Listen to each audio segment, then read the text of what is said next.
I'm Jim Stigman, and here's the stories we'll talk about today on ETA News. Spending cuts equal smallest army since World War II. Eric Holder, national standard needed for identity theft protection. And 7 Egyptian Christians shot dead in Libya. In order to reach budget cut goals, the Pentagon has issued a plan to scale back our Army to 440,000 to 450,000 soldiers. Those numbers would make the Army as small as it's been since the start of World War II, when the Army had a total of 267,767 men. The plan is part of a goal by the Defense Department to save the military nearly $10 trillion over the next 10 years.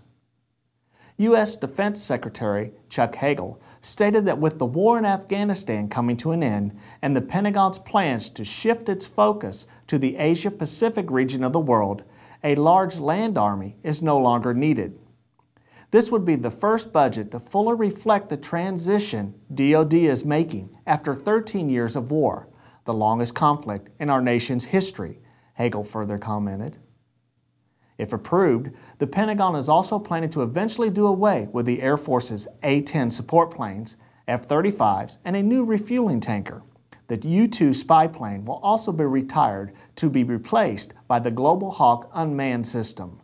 About half of the DoD spending goes into military and civilian personnel costs, which will also face cutbacks.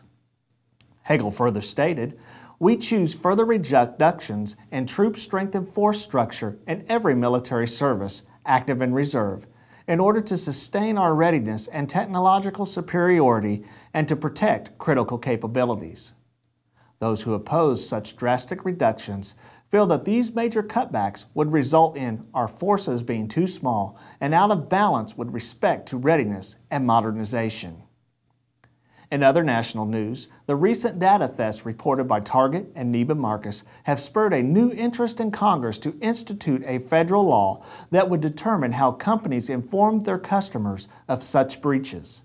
Attorney General Eric Holder is imploring Congress to pass a law which would set a national standard for such circumstances. This would empower the American people to protect themselves if they are at risk of identity theft. It would enable law enforcement to better investigate these crimes and hold compromised entities accountable when they fail to keep sensitive information safe, Holder said in urging Congress to act. With no national standard in place, 46 states and the District of Columbia have implemented their own laws informing companies how and when to inform customers of identity theft and what constitutes a security breach. These existing state laws have added an additional level of hindrances to getting a national law achieved. Attorney generals of several states feel that a national law would prevent them from prosecuting cyber criminals. In world news, after being forcefully abducted from their homes, 7 Egyptian Christians were murdered execution style and left on a beach in eastern Libya.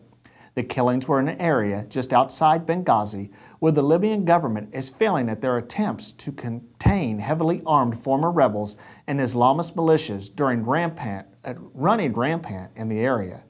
Witnesses say that the armed gunmen arrived at the apartment building where the Christians lived and abducted them after a door-to-door search in which they were asked whether they were Christian or Muslim.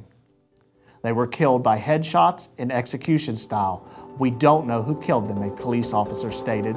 This is the second such execution style killing in the area this year. I'm Jim Stigman for ETA News.